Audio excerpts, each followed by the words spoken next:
Et ce soir, nous voulons reconnaître Jésus. Tu es le merveilleux, tu es l'excellent, tu es le glorieux Jésus. Nous te bénissons, Seigneur. Nous te rendons toute la gloire.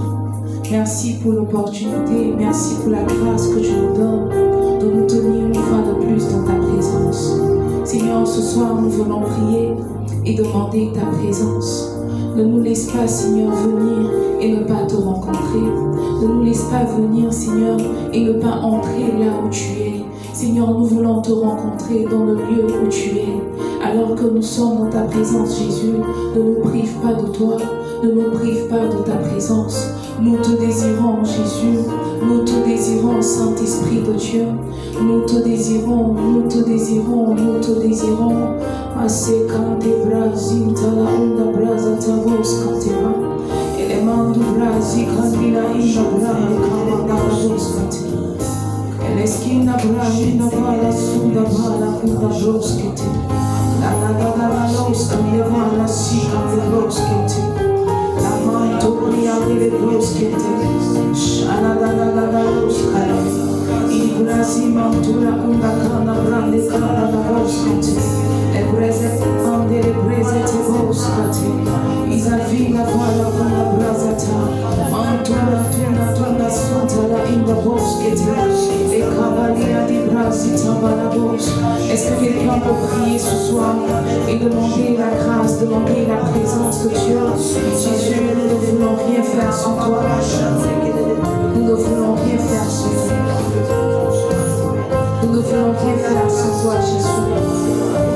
Nous ne voulons rien faire sans toi, Jésus.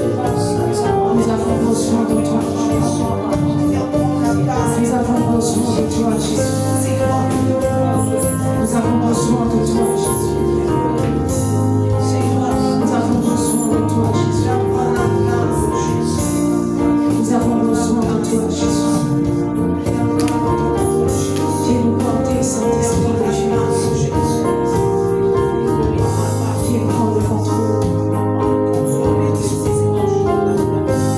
Viens prendre le contrôle.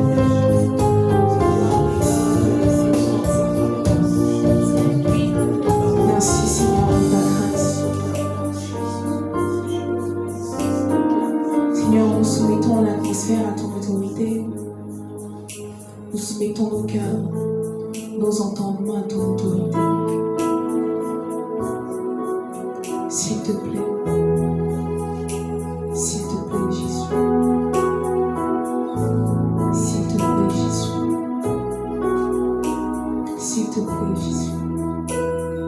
Viens et remplis ce lieu de toi. Viens saturer ce lieu de toi. Seigneur, les mots sans l'esprit ne valent rien.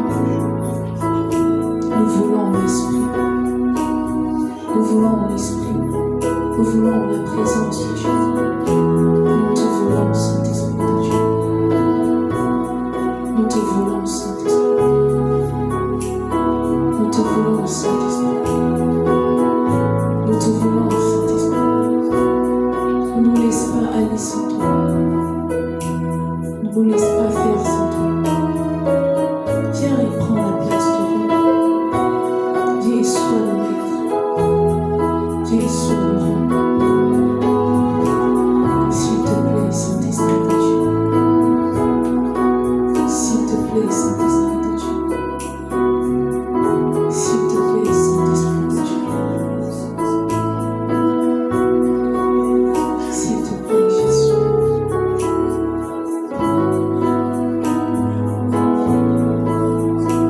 Merci pour ta grâce. Merci, Saint-Esprit. Au nom de Jésus, Amen. Bienvenue au mardi d'édification. Salut ton frère, salut ta soeur. Souhaite-lui la bienvenue. Dis-lui bonne arrivée, n'est-ce pas, au mardi d'édification. Et dis-lui que certainement encore ce soir, Dieu nous fera du bien. Et je prie que Dieu ouvre nos cœurs, Que Dieu ouvre nos esprits, que Dieu ouvre nos entendements et que nous puissions non seulement recevoir la parole avec empressement, mais que nous puissions la comprendre. Que nous puissions la comprendre. Oh mes amis, je me disais le dimanche dernier que, le mardi dernier, pardon, que Adoulam était mon thème préféré. Était mon thème préféré. Déjà par la manière dont je l'ai reçu, mais aussi parce que semaine après semaine, jour après jour, il y a des informations qui s'ajoutent et je trouve ça vraiment très délicieux. Dis à ton frère que c'est vraiment très délicieux. C'est doux. Dis-lui que c'est très délicieux. Peut-être que tu sais, il y a des repas que tu n'as pas encore mangé, mais à l'heure simple vue, tu sais que ça doit être vraiment très bon.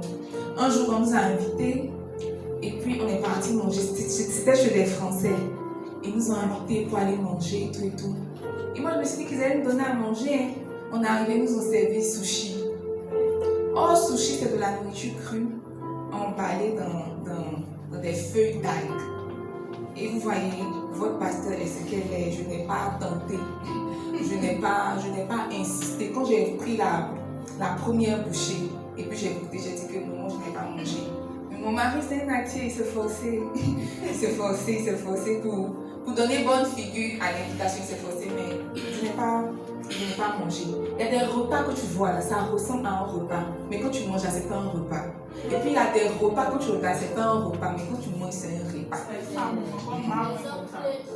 Voilà, exemple, elle a bien dit. Nous on est Robert, vraiment quand tu regardes poulet là, ça te donne pas envie de manger. Mais quand tu manges poulet avec chenille là, c'est repas. Hein. C'est comme ça, Adoulam là, ça ne ressemble pas à un thème qui excite, mais c'est le thème. C'est le thème. Moi je venais encore ce mardi pour venir parler des montagnes. Oui, parce que ça, je ne peux pas laisser cette révélation. Oui, je venais parler des montagnes. Mais le vendredi, alors qu'on t'autre prié, tu m'as demandé de parler d'autre chose. Tu te ferais Adoulam et tout. Merci Seigneur parce que mars c'est 5 semaines. Merci Seigneur parce que mars c'est 5 semaines. Merci Jésus. Alors la semaine dernière nous avons entamé notre thème. Nous avons débuté notre thème Adoulam ou l'art de pratiquer le lieu secret. Et nous avons, n'est-ce pas, commencé par donner les intérêts du thème, pourquoi nous prêchons un tel thème. Après, nous avons dit que vraiment la raison fondamentale pour laquelle nous prêchons ce thème-là même, c'est pour initier les uns et les autres à l'intimité. Parce que moi, je crois qu'on est chrétien quand on accepte Jésus, mais on devient spirituel quand on pratique l'intimité. Et c'est la raison pour laquelle on prêche Adoulam, pour qu'un chrétien ne se contente pas d'être chrétien, mais qu'il franchisse le pas et qu'il devienne effectivement spirituel. Parce que si ta vie chrétienne se résume à te lever le matin et dire merci Jésus pour la nuit, te coucher le soir, merci Seigneur pour la journée, tu n'es même pas en train de vivre un quart de la vie chrétienne. La vie chrétienne, c'est la spiritualité. Dis à peu près, la vie chrétienne, c'est la spiritualité. La vie chrétienne, c'est la spiritualité. C'est le monde des esprits, c'est le monde des anges, c'est le monde des rencontres, c'est le monde de l'étrange, c'est le monde de l'extraordinaire. Hier encore, j'étais en train de prier et je disais à Dieu, s'il te plaît, je veux avoir une rencontre, pas une rencontre comme j'ai déjà eu, mais je veux avoir une nouvelle rencontre. Je veux soit que tu me prennes pour partie, soit que tu viennes, mais qu'il y ait quelque chose de nouveau à dire, qu'il y ait vraiment quelque chose de nouveau à dire. Et depuis hier, c'est ma prière, une nouvelle rencontre. Oui. Il y a déjà eu des rencontres, mais une nouvelle rencontre, quelque chose de nouveau, quelque chose qui a un goût particulier. C'est ce que nous voulons vivre et c'est la raison pour laquelle nous prêchons Adoulam, n'est-ce pas? Nous avons dit que l'intimité se pratique dans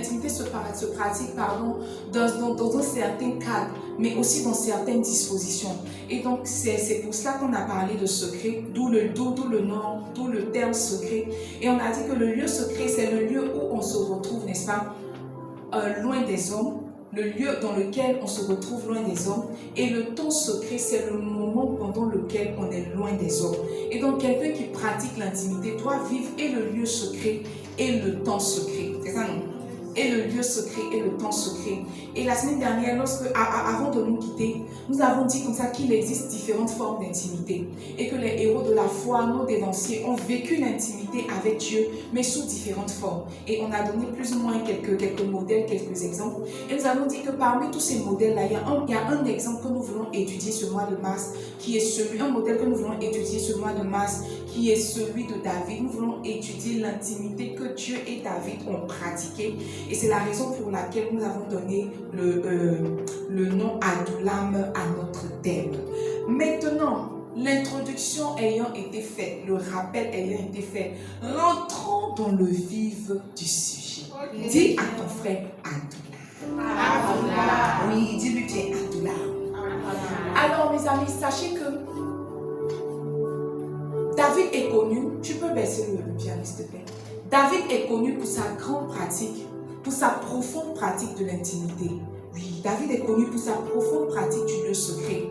Peut-être qu'on ne se rend pas compte, mais la plupart même de notre vocabulaire, le vocabulaire que nous utilisons pour prier, pour s'adresser à Dieu, si on veut peser, on a tiré nos mots, on a tiré nos thèmes de la vie et de la bouche de David. Quand on parle de soif, quand on parle d'introspection, quand on parle d'amour, quand on parle d'intimité, toutes ces choses-là, c'est parce que David les a dites que nous les disons. Quand toi tu dis que non, Seigneur, j'ai soif de toi, toi depuis que tu connais la soif, tu ne connais pas la soif. C'est parce que tu as vu quelqu'un qui s'appelle David prier, dire que oh, mon âme a soif de toi, comme une biche soupire après des courants d'eau. Mon âme a soif de toi. Et il ne s'arrête pas là. Il dit quand irai-je, quand paraîtrai-je devant mon roi? Je veux te voir, je veux que tu viennes me chercher. Il n'y a rien sur la terre. Quand tu lis le psaume 139, tu te rends compte que oh, David n'était plus chrétien.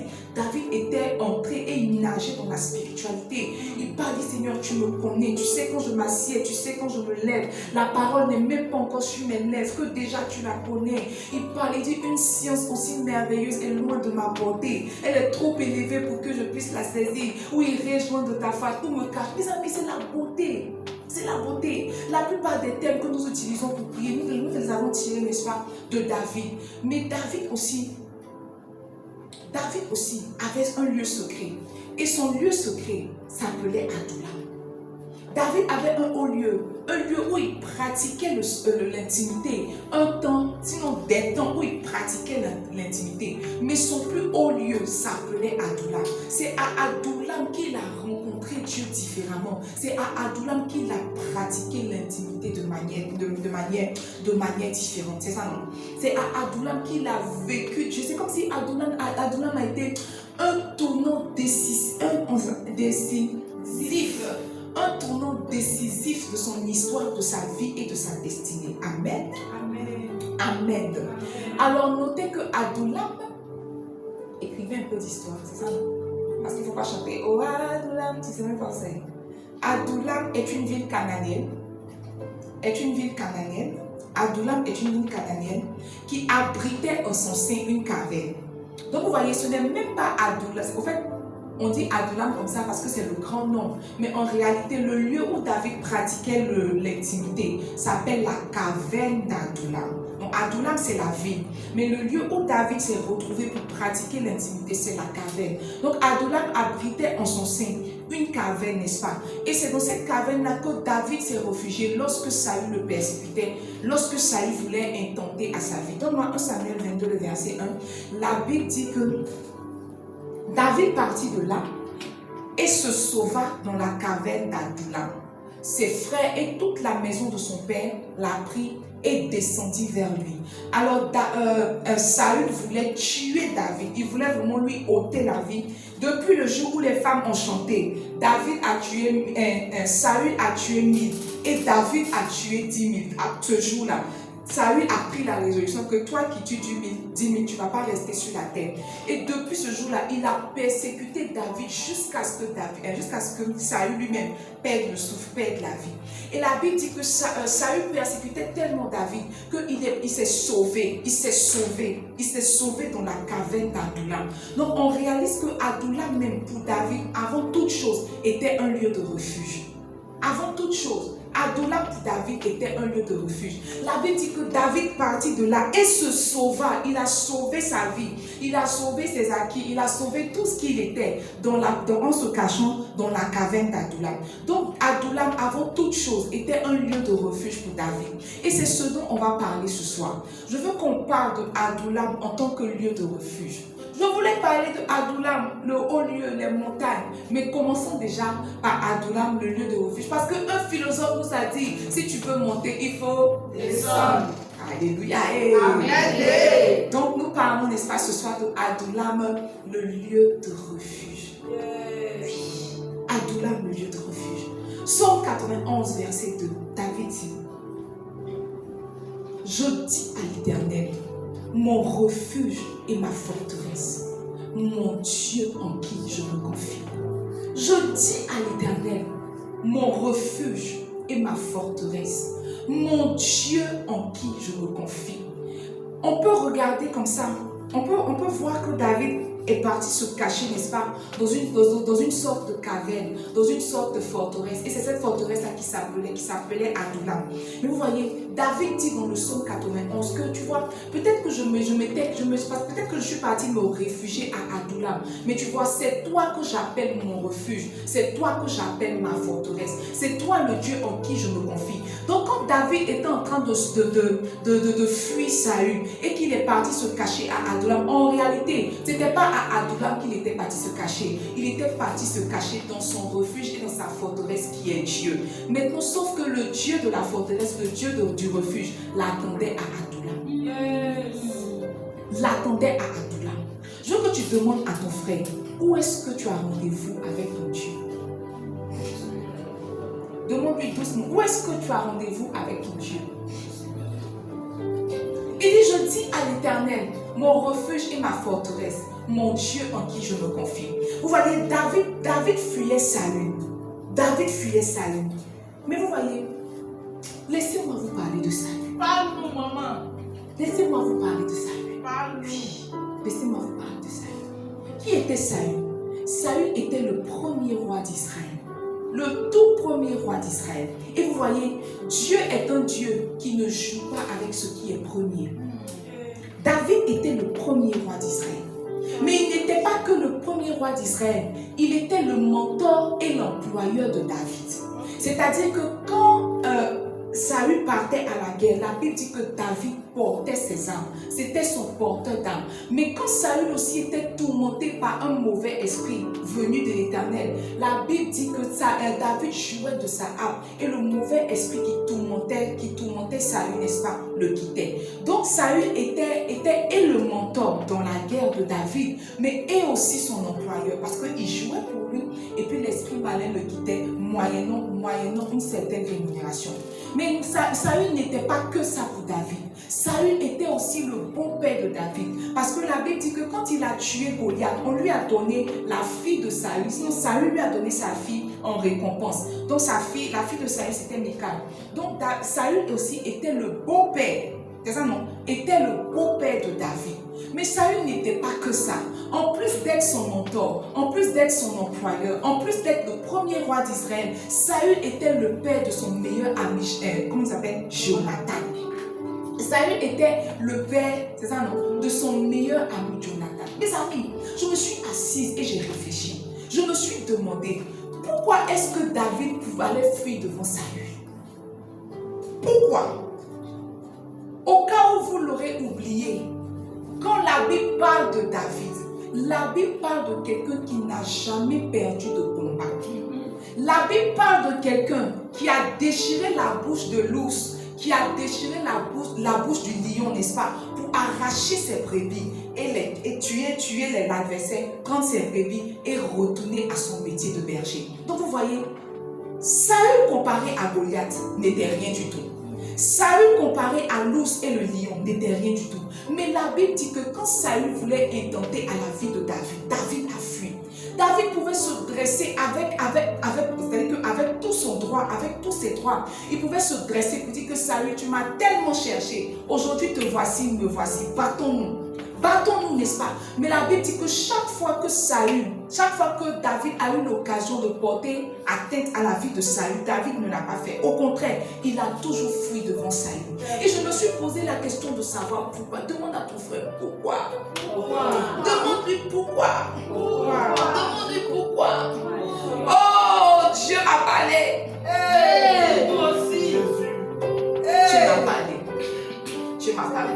Oui, Dieu m'a parlé. Dieu m'a parlé. Vous savez, Saül est la représentation d'une forme de douleur, d'une forme de pression, d'une forme de Goliath qu'on peut terrasser, mais qu'on ne terrasse pas. C'est pas que David n'avait pas le pouvoir de terrasser Goliath, Saül, mais c'est juste que c'était interdit à David de terrasser Saül. Parce que une chose que Dieu n'aime pas, c'est l'ingratitude. Dieu ne permet pas à quelqu'un de cracher sur quelqu'un qui lui a déjà fait du bien. Donne-moi Deutéronome. L'Éternel parlait à Israël lorsqu'il était en train de les faire sortir, du désert et qu'ils étaient proches de Canaan. Dieu leur dit, il dit, lorsque tu mangeras et te rassasieras, lorsque tu bâtiras et habiteras de belles maisons. Verset 13. Il dit, lorsque tu verras multiplier ton gros et ton menu bétail, s'augmenter ton argent et ton or, et s'accroître tout ce qui est à toi. Prends garde que ton cœur ne s'enfle et que tu n'oublies l'Éternel ton Dieu, qui t'a fait sortir du pays d'Égypte et de la maison de servitude. Verset 15. Il dit qu'il t'a fait marcher dans ce grand et affreux désert où il y a des serpents brûlants et des scorpions, dans des lieux arides sans eau, et qui a fait jaillir pour toi de l'eau du rocher le plus dur. Qui t'a fait manger dans le désert la manne inconnue à tes pères, afin de t'humilier et t'éprouver pour te faire ensuite du bien. Allons. Il dit, garde-toi de dire en ton cœur, ma force et ma puissance, et la puissance de ma main m'ont acquis ces richesses. Garde-toi de dire dans ton cœur que ma force et ma puissance m'ont acquis ces richesses. Mes amis, j'ai tenu à ce qu'on lise cette portion d'écriture parce que, en tant que chrétiens, nous sommes plusieurs à être ingrats. D'une manière ou d'une autre, nous sommes plusieurs à être ingrats. La dernière fois que tu as fait un petit cadeau à tes parents, c'était quand? La dernière fois où tu as acheté une petite bouteille de coca pour envoyer à ton papa, c'était quand? La dernière fois que tu as acheté un pain pour donner à ta maman, c'était quand? Souviens-toi. Parce que tu vois, tu es devenu adulte. Maintenant, tu travailles. Maintenant, tu as des enfants. Maintenant, tu as des acquis. Maintenant, tu as une certaine position. Tu as oublié qu'il y a des années de cela, quelqu'un a nettoyé tes fesses. Tu as oublié qu'il y a des années de cela, quelqu'un t'a mis au dos pour t'envoyer à l'école. Tu as oublié qu'il y a des années de cela, quelqu'un a pris son temps pour te faire lire. Maintenant tu sais lire, maintenant tu as des vitesses, tu as du rythme de ta lecture. Mais tu as oublié d'où tu es venu. Vous voyez, c'est pas que David ne pouvait pas tuer Saül, mais David se souvenait. C'est comme s'il y avait une certaine loi spirituelle, n'est-ce pas, qui protégeait la vie de Saül. Dieu même a dit dans Chronique, ne touchez pas à mes oins, ne faites pas du mal à mes prophètes. Donc David pouvait avoir raison à 1000%, mais c'est comme si Saül était protégé par une loi, par des lois spirituelles, mais par des lois aussi physiques. Il ne pouvait pas porter atteinte à sa vie. Mes amis, j'ai réfléchi. On me dit que celui qui réfléchit trouve le bonheur. J'ai réfléchi et j'ai trouvé un bonheur à vous partager. J'ai trouvé un bonheur à vous partager. Mes amis, j'étais en train de prier. Et c'est comme si tu vois, j'ai entendu dans mon esprit, Saül te fait penser à quoi? Oui. Demande à ton frère, Saül te fait penser à quoi? Ton voisin dit quoi? Allez, comment rien? Ton voisin dit quoi? Saül te fait penser à quoi? Saül te fait penser à quoi comme ça? Saül te fait penser à quoi? Dis quelque chose. Saül te fait penser à quoi? Mes amis, Saül est la représentation de ce que la Bible appelle les chantes.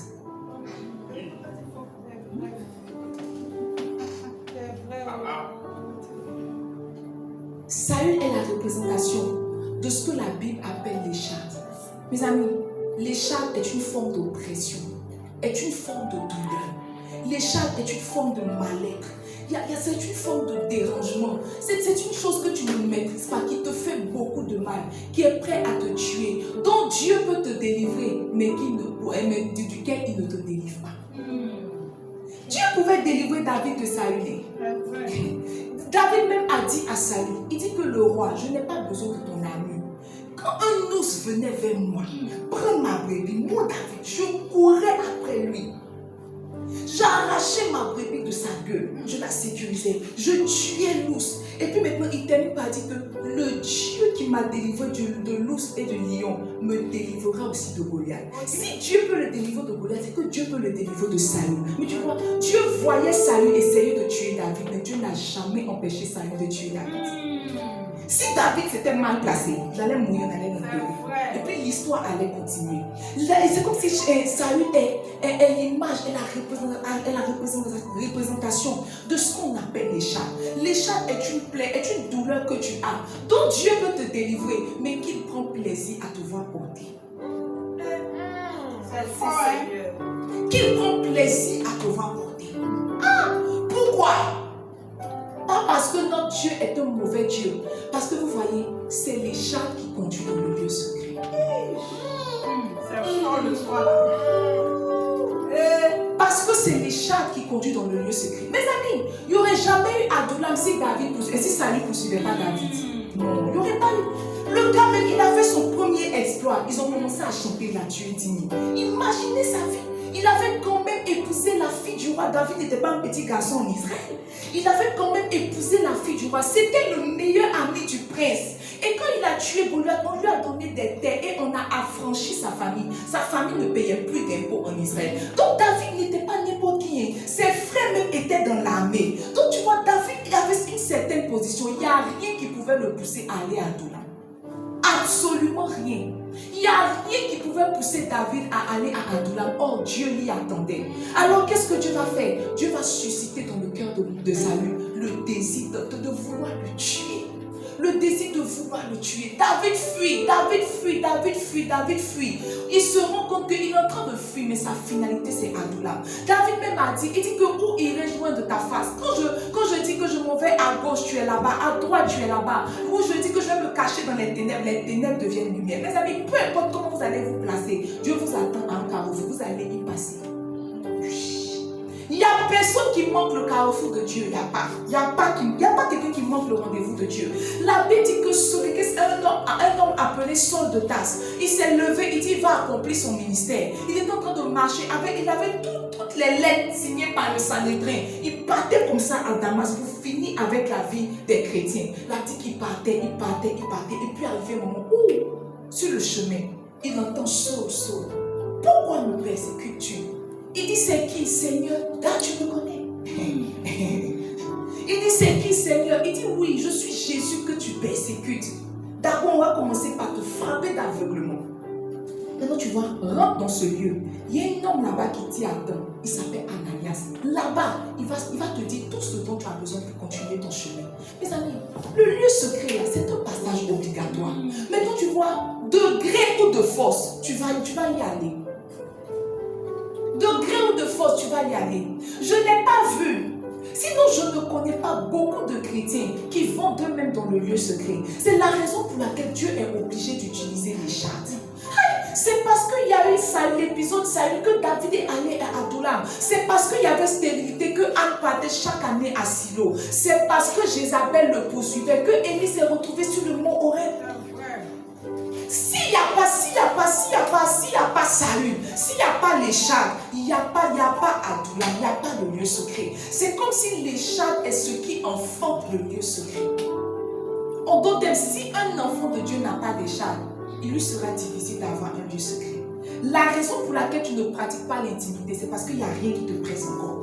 Il n'y a rien qui t'oppresse. Il y a rien. En fait, tu es là, tu n'es pas encore arrivé à ton dernier recours. Tu n'es pas encore arrivé à ton dernier retranchement. David s'assoit, il réfléchit. Il dit, mais c'est un gars qui me poursuit et c'est le roi. Quand c'est le roi qui te poursuit, c'est-à-dire qu'il a déjà tous les accès. Il peut utiliser tous les moyens pour attenter à ta vie. Mais il s'assoit, il dit que même lui là, c'est un gars, il peut souffler sur lui, il va tomber. Mais je ne peux pas le tuer parce que tu vois, il est protégé par des lois spirituelles. C'est le premier roi d'Israël. C'est loin de l'Éternel. C'est le papa de ma ma femme, c'est le papa de mon meilleur ami, c'est mon mentor et c'est mon employeur. Je ne peux pas le tuer. C'est comme ça, il y a quelqu'un qui veut se débarrasser de son écharpe, mais Dieu a mis des barrières, Dieu a mis des garde-fous. L'écharpe est là.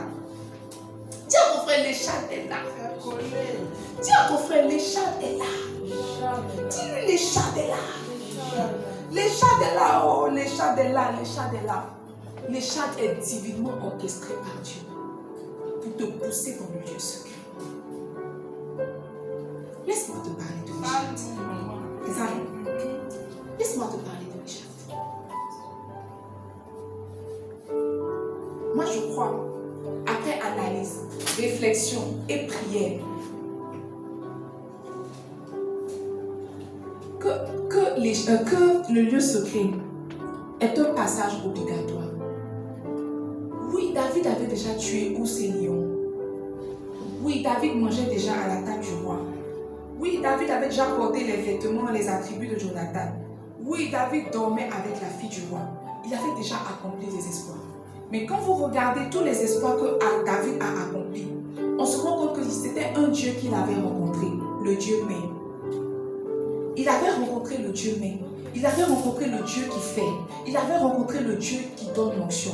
Vous voyez, à Adullam, il y avait un autre rendez-vous. Le Dieu face l'y attendait. On peut rencontrer le Dieu même partout. On peut rencontrer le Dieu voix partout. Mais le Dieu face se trouve forcément dans le lieu secret. Parce que tu vois, le travail du Dieu face, c'est de te transformer en son image. C'est de te donner son cœur, c'est de te donner son caractère. Et pour qu'il y ait fusion, pour que Dieu entre en toi et que tu entres en lui, ça ne se fait pas à l'œil nu, ça se fait à Adullam. Ça se fait dans le lieu secret. Ça se fait dans le lieu secret. Ça se fait dans le lieu secret. Le Dieu même n'est pas le Dieu face, n'est-ce pas? Et le Dieu même ne se rencontre pas à Adullam. À Adullam, c'est le Dieu face qu'on rencontre. Le Dieu face a donné rendez-vous à David, à Adullam. Ce que je suis en train de dire, c'est que peut-être que tu as déjà dealé avec différentes portions de Dieu. Tu as déjà dealé avec différentes manifestations de Dieu. Mais la raison pour laquelle le lieu secret est important et impératif, c'est que c'est là-bas qu'on rencontre le Dieu face. Parce que tu vois, si tu n'es pas transformé en la même image que Jésus, il te serait difficile d'aller où on s'en va. Parce que où on s'en va, c'est ceux qui ressemblent à Jésus qui font là-bas. Ce ne sont pas ceux qui font comme Jésus, c'est ceux qui lui ressemblent. La Bible dit, ils sont venus, ils ont dit, Seigneur, en ton nom, nous avons chassé les démons. Ça veut dire qu'on a fait ce que tu as fait. On a parlé de nouvelles langues. Ça veut dire que on a fait ce que tu as fait. Mais Jésus dit quoi? Je ne vous ai point connu. Pourquoi? Je ne vous ai point connu. On n'a jamais fusionné. Vous êtes des ouvriers d'iniquité. Vous êtes des ouvriers certes, mais des ouvriers d'iniquité. À Adullam, on rencontre le Dieu face. Le Dieu face est le Dieu de l'intimité. Oh mes amis, quand un chrétien ne pratique pas le Dieu face, quand il ne pratique pas le lieu secret, il lui est difficile de ressembler à Jésus. Il porte ses Goliaths d'année en année, de saison en saison. Les années passent, les saisons passent, mais tu vois, sa vie demeure la même. Sa vie demeure la même. Il n'y a pas une once de transformation. Ce sont des résolutions. L'année prochaine sera meilleure, ma vie sera meilleure. Mais tu vois que tu ne ressembles en rien à Jésus. C'est parce que tu pratiques d'autres dimensions de Dieu, mais tu ne pratiques pas encore le Dieu face. Tu ne pratiques pas le Dieu face. Dis à ton frère le Dieu face. Dis à ton frère le Dieu face. Le Dieu face. Oh, laisse-moi te parler de l'écharpe. 2 Corinthiens 12, versets 7 à 10. L'apôtre Paul dit, et pour que je ne sois pas enflé d'orgueil, à cause de l'excellence de ses révélations, il m'a été mis une écharpe dans la chair. Il m'a été mis une écharpe dans la chair. Un ange de Satan pour me souffleter et m'empêcher de m'enorgueillir. Verset 8. Il dit, 3 fois j'ai prié le Seigneur de l'éloigner de moi. Il m'a dit, ma grâce te suffit, car ma puissance s'accomplit dans la faiblesse. Je me glorifierai donc bien plus volontiers de mes faiblesses, afin que la puissance de Christ repose sur moi. Il dit, c'est pourquoi je me plais dans les faiblesses, dans les outrages, dans les calamités, dans les persécutions, dans les détresses pour Christ. Car quand je suis faible, c'est alors que je suis fort. Quand je suis faible, c'est alors que je suis fort. L'apôtre Paul dit que à cause de l'excellence de ses révélations, à cause de l'excellence des révélations qu'il avait, il y a un ange de Satan qui est venu lui mettre quelque chose dans la chair, qu'on appelle les chats. Et l'apôtre Paul dit qu'il a prié une fois, deux fois, trois fois. Il a crié à l'Éternel. Je l'imagine entendre crier la première fois sans réponse. Je l'imagine entendre crier la deuxième fois sans réponse. Un peu comme toi, un peu comme moi, qui crions à l'Éternel parce qu'il y a des situations que nous ne comprenons pas. Il y a des phases de la vie, il y a des phases que la vie nous montre qu'on ne comprend pas. Il y a des personnes qu'on veut bien ôter de notre chemin. Mais l'Éternel dit que non seulement la personne ne va pas partir, mais toi, ce qui est bon pour toi, c'est la grâce. Maintenant, tu vois, l'écharpe vient de Satan, mais est utilisée par Dieu pour nous conduire dans le lieu secret. L'écharpe n'est pas de Dieu. L'écharpe est de Satan. Mais Dieu utilise l'écharpe pour nous conduire dans le lieu secret. C'est parce qu'il y avait écharpe que Paul a crié 3 fois à l'Éternel. Tu vois, la plupart de tes sujets de prière, quand ça monte là, faut fouiller, il y a une détresse en bas. Nos pères, même nos héros de la foi, leur intimité avec Dieu, c'est comme si avaient toujours une couleur de douleur. Abraham cherchait un enfant. Abraham cherchait un enfant. Moïse fuyait Pharaon, il était dans la détresse. C'est ça non? Anne cherchait un enfant. La plupart des héros de la foi, quand tu vois l'intimité qu'ils ont vécue avec Dieu, tu te rends compte qu'en bas, il y avait pour sous-bassement une certaine écharpe. La Bible, l'histoire nous parle de Maria Woodworth Ethel. Elle devait servir Jésus. Un enfant, 2 enfants, 3 enfants, 4 enfants. Elle a perdu jusqu'à 5 enfants. 5 enfants. Dieu lui a pris jusqu'à 5 enfants. Dieu lui a pris 5 enfants avant qu'elle commence à servir. Mes amis, en tout cas, l'histoire dit qu'il n'y a pas de femme qui a servi Dieu dans la puissance comme elle. Mais tu vois, sa puissance est venue de quoi? D'une certaine écharpe. La douleur d'avoir perdu pas 1, pas 2, pas 3, pas 4, 5 enfants. Il y a une douleur que tu portes. Il y a une souffrance que tu portes, dont tu veux te débarrasser, mais que Dieu garde sur toi. Dieu colle ça sur toi. C'est attaché à toi. C'est comme bosse. C'est pas sur toi. Bosse là, c'est dans toi. Bosse là, c'est dans toi. C'est comme une bosse que Dieu t'a mis. Maintenant, tu vois, la bosse là te campe. Mais la particularité de l'écharpe, c'est que l'écharpe ne t'empêche pas d'avancer.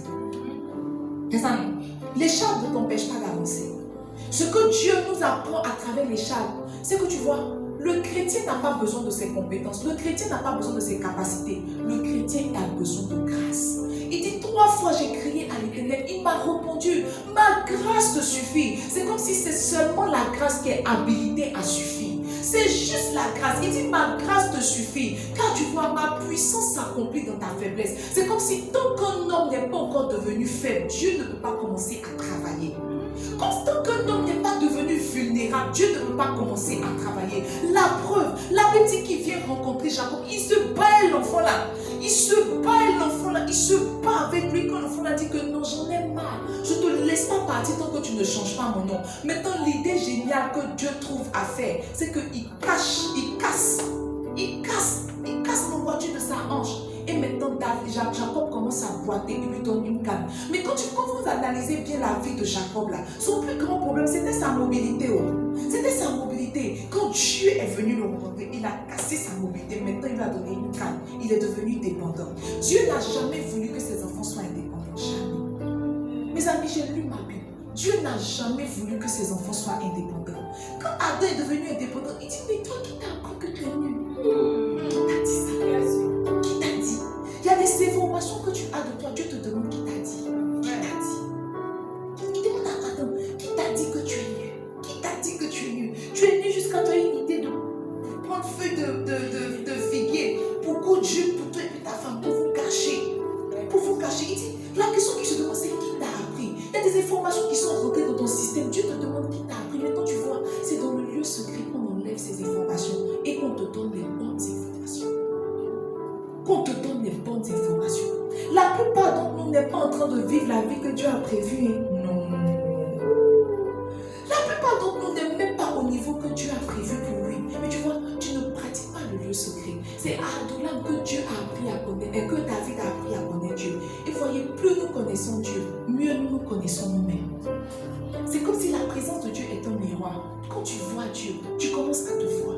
Quand tu vois Dieu, tu commences à te voir. Arrivé un moment, David a commencé à parler. Il dit, oh, je te loue de ce que je suis une créature si merveilleuse. Je te loue de ce merveilleuse. Mais tu vois, ces déclarations sont venues de quoi? Parce qu'il a pratiqué Adulam. Quand il voit Dieu dans le lieu secret, il se rend compte que Dieu est un Dieu merveilleux. Et que lui aussi, il est le reflet de Dieu. Alors il dit, mais moi aussi, je suis merveilleux. Tu rentres dans la présence de Dieu. Tu vois que Dieu est tout puissant. Tu ressens, tu te rends compte que moi aussi, je vis tout aussi. Dieu est avec moi. La faiblesse que tu ressens, les manques que tu ressens, tout ce que tu ressens qui n'est pas conforme à la parole de Dieu. Ce sont des informations que Satan a mis en toi. Mais tu vois, tant que tu ne pratiques pas le lieu secret, ces informations-là ne vont pas sortir de toi.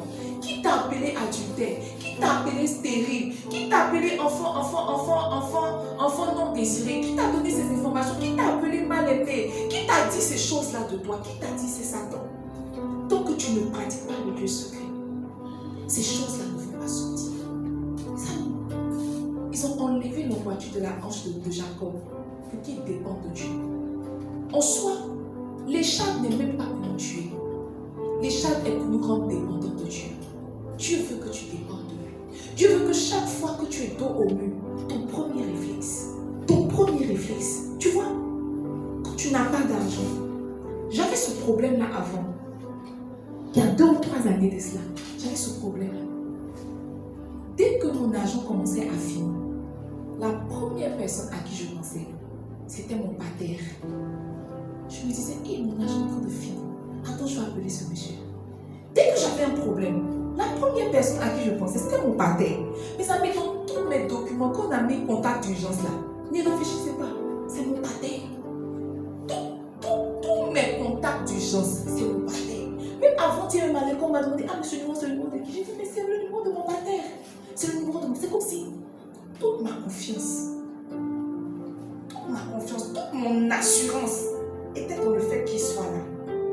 Et puis, année après année, à force de pratiquer le lieu secret, je me suis rendu compte que le secours vient de l'Éternel. Mes amis, il dit, je lève les yeux vers les montagnes. D'où me viendra le secours? Et puis lui-même, il répond, le secours me vient de l'Éternel, qui a fait le ciel et la terre. Non, tu vois, tant que tu ne pratiques pas le lieu secret, tu vas essayer de trouver secours dans ta famille. Tu vas essayer de trouver secours dans ton mari. Tu seras un peu bouleversé. Tu vas même essayer de trouver secours dans ton pasteur. Il y a une phrase que mon pasteur m'a dit au début de notre amitié qui m'a délivré de tous mes péchés. Il m'a dit, je ne suis pas là pour guérir les blessures de ton âme. C'est une phrase qu'il m'a dit. Au début, il me s'est dit que un pasteur méchant. Un pasteur méchant. Il dit, c'est pas mon travail de guérir les blessures de ton âme. C'est pas mon travail. Il dit, ma fille, je ne peux pas faire ça. Je ne peux pas m'asseoir toujours pour t'écouter, m'expliquer quelque chose qui a commencé, il n'était pas encore là. Tu as fait le résumé d'abord avant que j'arrive, jusqu'à ce que ça arrive à mon niveau. Maintenant, on va partir maintenant à partir de moi. Il dit que moi, je suis pasteur, j'ai beaucoup de choses à faire. Le travail de guérison de cœur, là, ce n'est pas mon travail. Ça, c'est ton travail. Il faut chercher Dieu. Au début, ça m'avait blessé. Mais c'est dit que si ton pasteur ne peut pas t'écouter, c'est que ce n'est pas ton pasteur. C'est que ce n'est pas ton pasteur. Mais en pratiquant le lieu, c'est que je me suis rendu compte que ce n'est pas son travail. Parce que souvent, même j'ai des problèmes, quand il veut lui expliquer, c'est qu'il me dit. Il dit, mais ça n'a rien de ça. Il m'a dit beaucoup de choses, mais il ne m'a pas aidé. Et puis tu vois, quand je rentre dans le lieu secret, je dis, oh Seigneur, je suis foutu. Je suis foutu. Je suis vraiment foutu. J'ai essayé, je n'ai pas pu. Si seulement tu peux m'aider. Si seulement tu peux m'aider. Et puis tu vois, je suis dans le lieu secret. Et puis quand je sors, je trouve la solution. Et puis tu te rends compte, tu dis que, mais attends, tiens, le secours vient vraiment de l'Éternel. L'apôtre dit que pour ne pas que je m'enorgueille, c'est ça, pour ne pas que je sois, pour ne pas que je m'enorgueille, pour ne pas que je mette ma confiance en moi, pour ne pas que je mette ma confiance. Tu as dit, maudit soit celui qui met sa confiance en l'homme.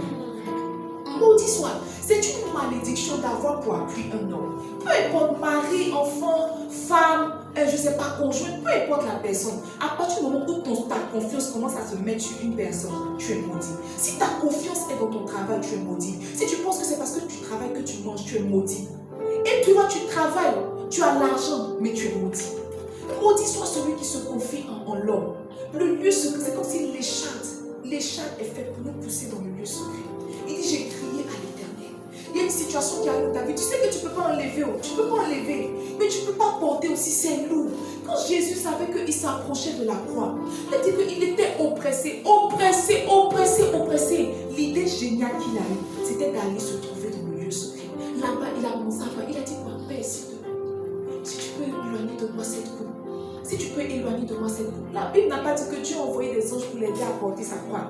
Elle a dit que Dieu a envoyé des anges pour le fortifier. Quand il est sorti de là, il a dit à ses gars, c'est l'heure. Alors, il a porté sa croix. Il a porté sa croix jusqu'à ce que Simon de Cyrène vienne l'aider. Et c'est la croix qu'il a portée. C'est sur cette même croix qu'on l'a pendue. Quand il a fini, il dit tout est accompli. Mes amis, chacun de nous va porter son écharpe comme Jésus porte encore les marques de la croix. Ça ne va pas quitter. On n'essaie pas de vivre sans l'écharpe. Ce qu'on essaie de faire, c'est d'avancer avec l'écharpe.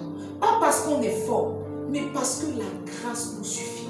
Mes amis, Adoulam est le lieu où on va un temps soit peu déposer l'écharpe, se recharger, prendre l'image de Jésus, répandre notre écharpe et recommencer à sortir. Et recommencer à sortir. Recommencer à sortir. Je ne sais pas quelle écharpe il y a dans ta vie. Mes amis, moi je n'ai pas une écharpe. Je n'ai pas deux écharpes. Je n'ai pas trois écharpes. J'ai des écharpes. J'ai des écharpes. Et je crois que c'était cette semaine. En fin de semaine. Cette semaine. Non, en fin de semaine. En fin de semaine. J'étais dans la présence de Dieu. Et avant même de me retrouver dans la présence de Dieu, j'avais écrit au prophète Dieu. Et je lui ai dit, je lui ai expliqué une certaine situation. Puis il m'a dit que bon, Dieu est fidèle. Que tiens, bon, Dieu est fidèle. Et comme il ne m'avait pas bien répondu, bon, pas qu'il ne m'ait pas bien répondu, mais il ne m'a pas donné la réponse que j'attendais, j'ai écrit aussi au bishop Aïe. Ça ne me manque jamais. Il dit, ah mon bishop, il dit non, que Dieu est fidèle, tout, il m'a écrit. Bon, c'est la même chose, hein. Le père ne peut pas, le fils ne peut pas dire autre chose que le père. C'est la même chose, tout. Et la dernière personne à qui j'ai écrit, c'est ma camarade. Elle dit que, oh ma camarade, elle m'a dit que non, Dieu va faire, Dieu est fidèle, tout et tout. Vous voyez, comme je n'ai pas obtenu gain de cause, j'étais venue dans la présence. Je crois que j'étais ici, j'étais venue dans la présence de Dieu. Et j'ai prié. Et j'ai vraiment répondu mon cœur devant Dieu. Oui. J'ai vraiment répondu mon cœur devant Dieu. Vous voyez, j'ai dormi. Je me suis couchée. À 3h du matin, un prophète m'a envoyé un message. Un prophète m'a envoyé un message. Puis il m'a dit, je dormais, mais Dieu m'a réveillée pour que je prie pour toi. Je me suis dit que non, quand j'allais me lever, j'allais prier pour toi. Mais Dieu me pressait, alors je me suis levée. Et quand j'ai prié pour toi, voici le message que Dieu m'a dit de te dire. Et quand il m'a envoyé le message, j'ai déposé mon téléphone comme ça, il dit, oh, donc tu vois. Donc tu vois. Donc tu vois. Donc tu vois. Donc tu vois. Et voyez, la fin de son message, il m'a dit, dans la fin de son message, il me disait comme ça que Dieu dit de te dire que cette souffrance n'est pas pour te tuer, c'est pour te former pour l'avenir. J'ai mis émoticône de lui qui disparaît. J'ai mis émoticône de monsieur qui disparaît et j'ai répondu en bas. Mais pourquoi si Dieu veut former pour l'avenir? Non, pourquoi c'est d'abord la souffrance? Ça c'est la question. Pourquoi sa formation, c'est la souffrance? Et pourquoi? Maintenant, c'est comme si le message n'avait pas suffi, maintenant il va me faire une autre vocale pour m'expliquer. Mais quand je suis revenue dans le lieu secret, j'ai dit merci à Dieu. J'ai vraiment dit, mais parce que tu vois, mes amis, mon pasteur prêchait, il dit, toutes les souffrances que quelqu'un vit, il se dit que c'est parce qu'il a mal vécu hier. C'est faux. C'est à cause de son avenir. Je te dis quelque chose. Les souffrances que tu vis là, c'est pas à cause d'hier. C'est à cause de demain. C'est pas à cause d'hier, c'est à cause de demain. Est-ce que vous savez qu'une grande destinée demande une grande formation? Qu'on a prophétisé sur toi que toi tu es le prochain Billy Graham. On a dit aux gens ici qui sont banqués. On a d'autres en là dit qu'ils sont la bouche de Dieu. On nous a rien dit. On nous a dit que l'ange de la croissance est rentré ici. C'est tout ce que nous avons reçu. Mais il y a des gens là qui ont leur destinée. En fait, la fin même de leur destinée. Les amis, une grande destinée demande une grande préparation. Pour ne pense pas qu'on est, comment on dit ça? on ait essayé Suzuki Alto, comme on essaie 4x4. Regardez les documentaires de comment on fait les voitures. Quand c'est une voiture, quand c'est une 4x4, quand c'est une voiture qui doit affronter de grands trucs, on la teste. Et on la teste sur des chemins rocailleux. Ils sont soumis à de grands tests. On fait les tests, on fait les tests de ça, non? On les choque pour voir si y a un choc, si le pare-choc va rentrer. Si est un stop, tu vois, en fonction de ce qu'on va faire de la voiture, on lui donne une certaine carte. En fonction de la destinée que Dieu t'a prévue là, il y a une certaine préparation. Préparation de Alto n'est pas préparation de 4x4. Préparation de Alto n'est pas préparation de Hammer. C'est pas même préparation. Alto là, même si vélo code, ça rentre dedans. Même si vélo code, ça rentre dedans. Et puis il y a des véhicules, on vient connaître le véhicule, puis le véhicule n'est pas touché. C'est la personne qui a cogné qui est touchée. Donc tu vois, l'échelle est fonction d'où Dieu t'envoie. Où Dieu t'envoie. Si tu as déjà entendu un plan de ta destinée, tu peux en même temps deviner le poids des souffrances que tu vas porter. Tu vas deviner le poids des souffrances que tu vas porter. Mes amis, peut-être qu'on n'a pas bien lu Jean 21. Jésus a dit, Pierre m'aimes-tu? Il dit, tu le sais. Pierre m'aimes-tu? Il dit, tu le sais. Pierre m'aimes-tu? Il dit, tu le sais. Ok, paie mes brebis. Maintenant, la Bible dit que Jésus dit à Pierre, il dit que quand tu étais jeune, tu te saignais toi-même. Tu allais où tu voulais. C'est ça, non? Mais quand tu seras vieux, quelqu'un d'autre te cédera et t'emmènera où tu ne voudras pas. La phrase se termine qu'il lui disait comme ça, il lui disait cela pour lui indiquer de quelle mort il allait mourir.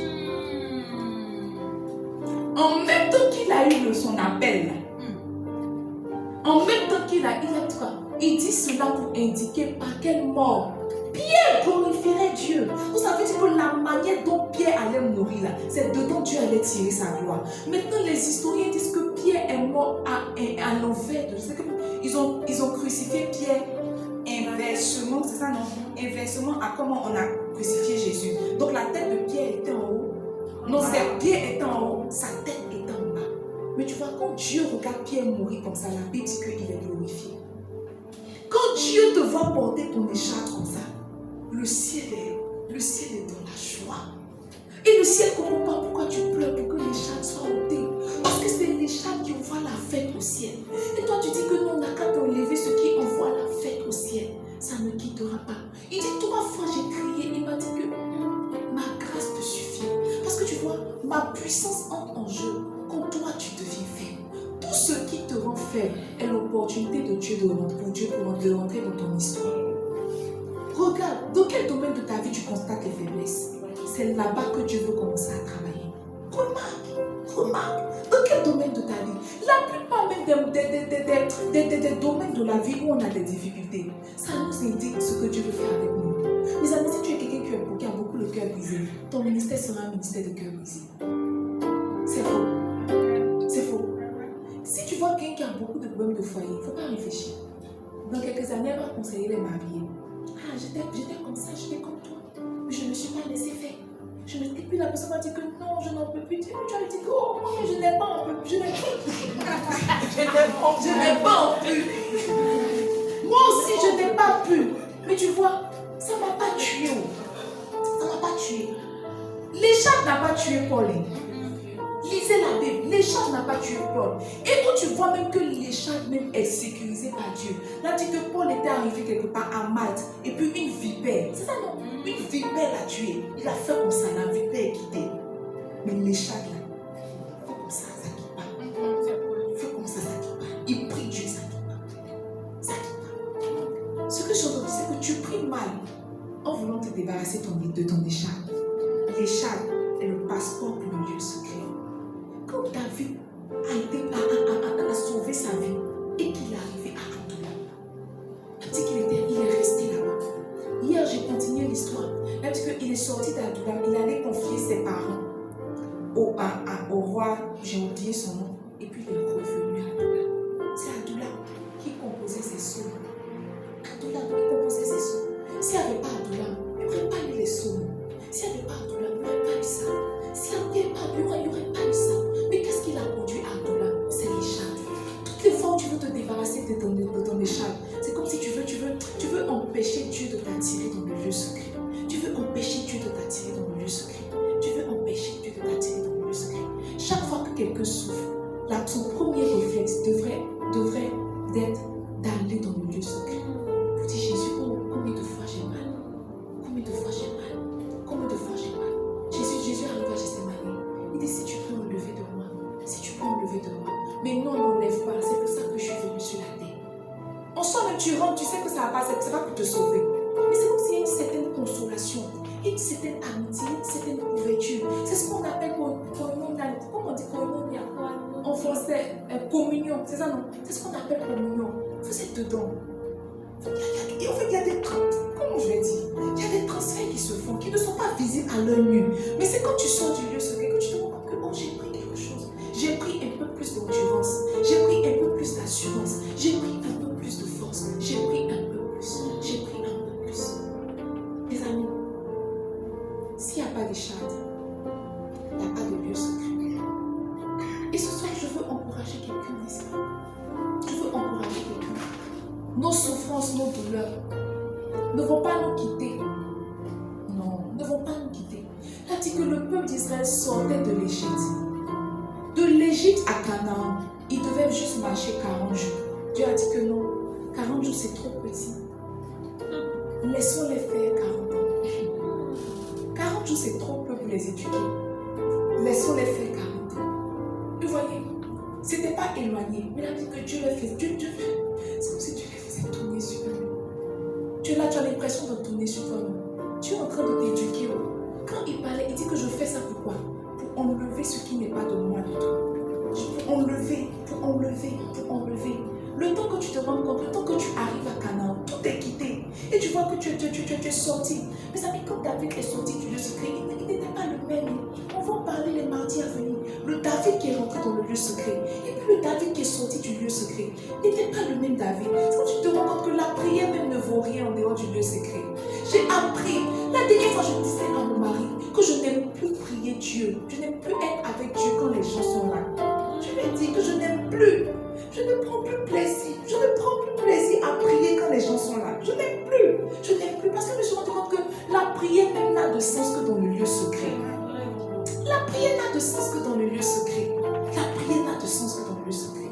Je lui disais, je suis beaucoup plus à l'aise quand je suis seule et que je suis avec Dieu. Je peux me dénuder et aller rapidement que de mettre un certain masque pendant que tout le monde est là. Tu es venu dans la présence de Dieu, tu as envie de pleurer, mais nous tous on dit acclamer Jésus. C'est difficile.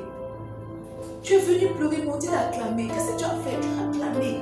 Mais tu vois, quand tu es mal, que tu rentres dans le lieu secret, tu commences à aller souviens-toi, tu commences à te libérer. Et le transfert commence à se passer. Nos souffrances, nos difficultés, nos pressions ne vont pas partir. Ça ne va pas nous laisser. Si tu priais pour ça, je t'en supplie, arrête de prier. Ce pourquoi tu dois prier, c'est pour plus de grâce. La grâce de pouvoir porter ton écharpe jusqu'à un bon port. La grâce de pouvoir pratiquer le lieu secret. La grâce de pouvoir pratiquer le lieu secret. Dis à ton frère l'écharpe. Dis à ton frère l'écharpe. Mes amis, c'est à Adullam qu'on accepte qu'on ne vaincra jamais Saül. À Adullam, on accepte qu'on ne vaincra jamais Saül. Et on sait que Dieu, un jour, tôt ou tard, Saül mourra, mais ça ne sera pas de nos mains. Tôt ou tard, l'écharpe sera ôtée, mais ça ne sera pas de notre fait. Tôt ou tard, Saül est mort, David a continué son règne. David a régné, il a vu son fils régner, ses enfants ont régné, sa vie a continué, on n'a plus jamais entendu parler de Saül. Mais tu vois, il s'est rendu compte que c'est comme si quand il est arrivé à Adullam, il a abandonné et il a laissé Dieu prendre le relais. Le lieu secret est le lieu où Dieu nous attire pour qu'on puisse lui laisser, pour qu'on puisse le laisser prendre le relais. Tu t'es trop battu, tu te fatigues seul. Tu t'épuises seul à vouloir y arriver. Tu essaies pendant peut-être un mois, tu es au top. Le deuxième mois, tu es en bas. Tu essaies de toutes tes forces. Ce n'est pas ton travail d'essayer. Tout ton travail, c'est de rentrer dans le lieu secret et de laisser Dieu te décharger. De laisser Dieu t'équiper. Parce que plus tu rentres, plus tu reçois la force pour porter la l'écharpe. Plus tu rentres, plus tu reçois le gabarit pour porter l'écharpe. Plus tu rentres, plus tu es façonné. Plus tu rentres, plus tu es façonné. Plus tu rentres, plus tu es façonné. À Adullam, on accepte que l'écharpe est notre poids. À Adullam, on accepte sa croix. On accepte de la porter. Mais à Adullam, ce qu'on fait par-dessus toute chose, on apprend à voir la beauté dans la croix. La croix est dure, mais la croix est belle. C'est à Adoulam qu'on voit ça. On voit que, oh, cette situation-là me fait pleurer. Mais c'est à cause de cette situation que j'ai plus de Dieu. Cette situation-là me fait beaucoup de mal. Mais c'est vraiment à cause de cette situation que Dieu vient me visiter. Oui, c'est à cause de l'homme que je viens. Oui, c'est vrai. Je viens porter la croix. Oui, c'est vrai. On va me crucifier. Oui, c'est vrai. Ouais, sur le lieu du crâne. Mais tu vois, après toutes ces choses-là, je monterai avec mon sang et je présenterai mon sang comme le sacrifice ultime. C'est à Adoulam que tu vois, tu commences à regarder tes douleurs, tes souffrances, tu commences à regarder ton écharpe avec un autre œil. Yes. Pas que Dieu va me tuer, pas que la vie va me tuer, mais à Adoulam tu vois, tu regardes ton écharpe comme l'opportunité d'avoir plus de Dieu. Mes amis, je ne vous le dis pas pour vous le dire, je ne prêche pas pour prêcher. C'est quelque chose que je vis, que j'expérimente. Et c'est quelque chose que je vis, que j'expérimente. Peu importe comment la vie va me mettre au mur. Peu importe, Dieu peut pleurer à 10 heures. Si j'ai prié, tu ne vas pas croire que je viens de pleurer. Je peux avoir des difficultés, je peux avoir des douleurs. Souvent, il y a des challenges auxquels je fais face. Une fois que je prie, que je rentre dans le lieu secret, que je suis sortie, c'est comme si ça n'a jamais existé.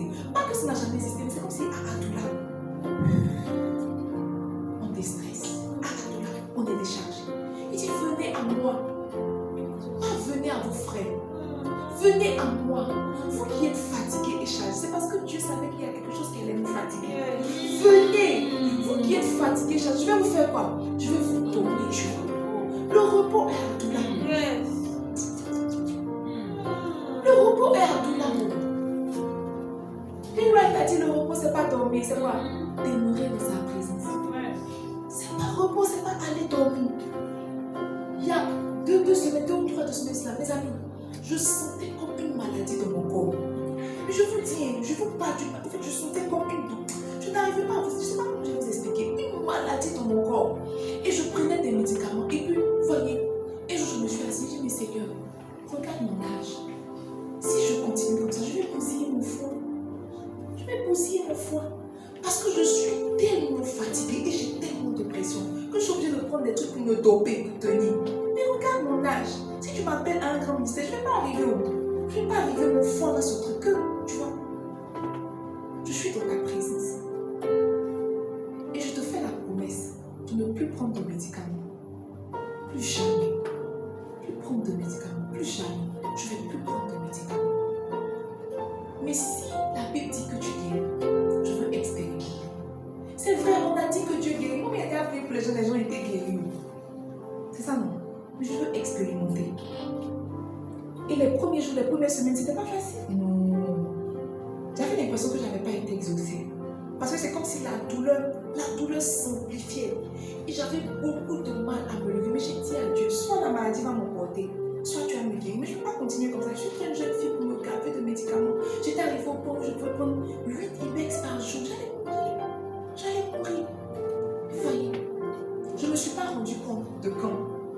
Je ne me suis pas rendu compte de quand. Je ne peux pas vous dire, je ne me suis pas rendu compte. Peut-être c'est quand quelqu'un m'a demandé que je me suis rendu compte que, oh, mais moi je n'ai plus de douleur. Mais moi je n'ai plus de misère. Je me réveille tous les matins, comme si je venais de naître. Oui, je me lève les matins, tous les matins, comme si je venais de naître. J'ai dit dans mon cœur, quand la conférence de réveil va venir, je vais aller faire une offrande à mon pasteur pour serrer ça. Je me lève les matins comme si il n'y a pas de. Je ne sais pas comment j'ai expliqué. C'est comme si je me réveille le matin avec des bourses, avec une nouvelle vie, avec une nouvelle santé, avec une nouvelle énergie. Et ça devient beaucoup plus facile. Les amis, le lieu secret est vrai. C'est pour cela qu'on dit qu'il se pratique. Le lieu secret est vrai. Qu'est-ce qui te fatigue? Qu'est-ce qui te tourne? Qu'est-ce qui est ta douleur? Moi, je n'ai pas ta solution. Moi, je suis ton pasteur. De temps en temps, tu peux venir m'expliquer des trucs et te donner 2-3 tips. Mais celui qui guérit par excellence t'attend dans le lieu secret. Le Dieu face t'attend. Le Dieu face t'attend dans le lieu secret. C'est au Dieu face que tu vas expliquer. Et tu vois, quand tu expliques à un homme là, tu n'as pas les bons mots. Mais quand tu es dans le lieu secret, les bons mots sortent. C'est pour ça que la Bible dit que l'Esprit nous aide dans nos faiblesses. On ne sait pas quoi dire. Mais quand on rentre dans le lieu secret, l'esprit prend le relais.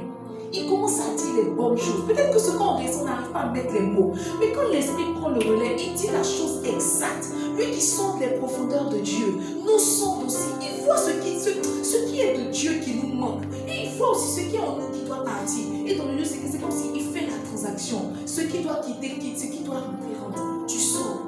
Tu es une nouvelle personne. Je veux encourager quelqu'un à ne pas juste dire qu'on prêche à tout là, mais à vraiment pratiquer le lieu secret. Jour après jour, jour après jour, jour après jour, jour après jour, jour après jour. Avant même, je rentrais dans le lieu secret et je sortais. Mais depuis le début de ce mois, je ne sors plus. C'est comme si je suis toujours. C'est comme si je ne sors pas. J'ai toujours un pas dans le lieu secret. C'est étrange. Mes amis, pratiquons le lieu secret. Pratiquons le lieu secret. Est-ce qu'on peut prier ce soir?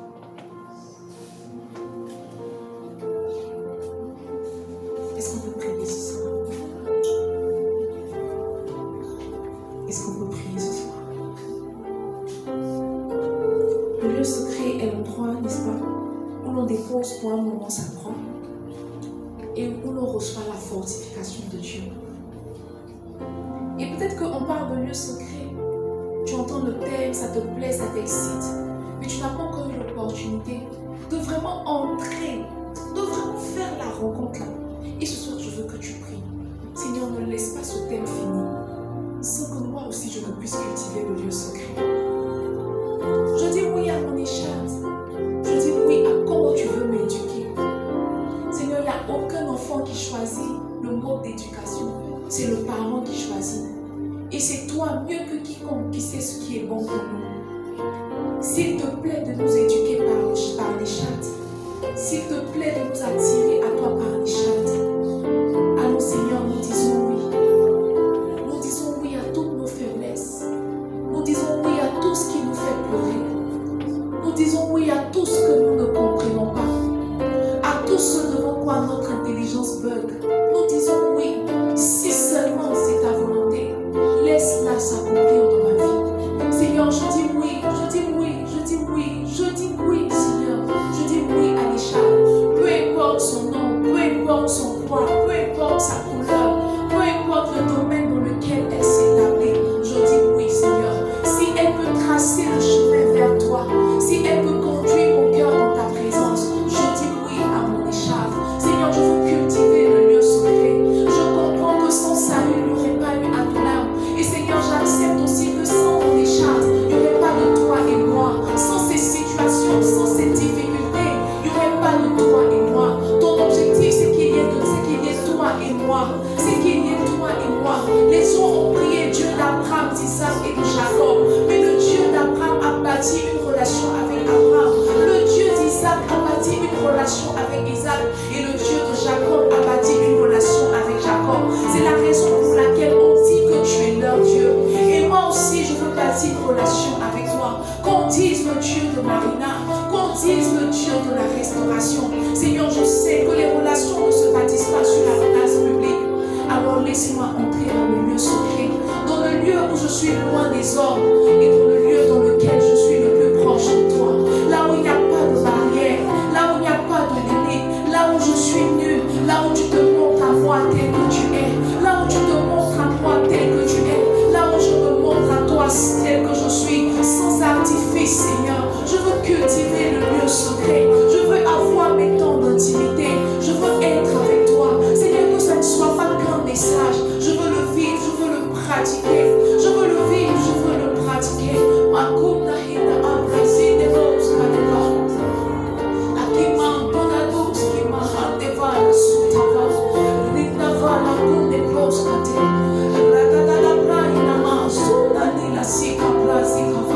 Les grandes histoires, Seigneur, se bâtissent dans le secret. Se bâtissent dans le secret. Les grandes destinées se forgent dans le secret. Moi aussi. Moi aussi. Je veux bâtir la mienne avec toi dans le secret. Dans le secret. Dans le secret. Dans le secret. Laisse-moi pratiquer le lieu secret. Laisse-moi entrer. Laisse-moi être là où tu es. Laisse-moi passer du temps avec toi. Rester avec toi.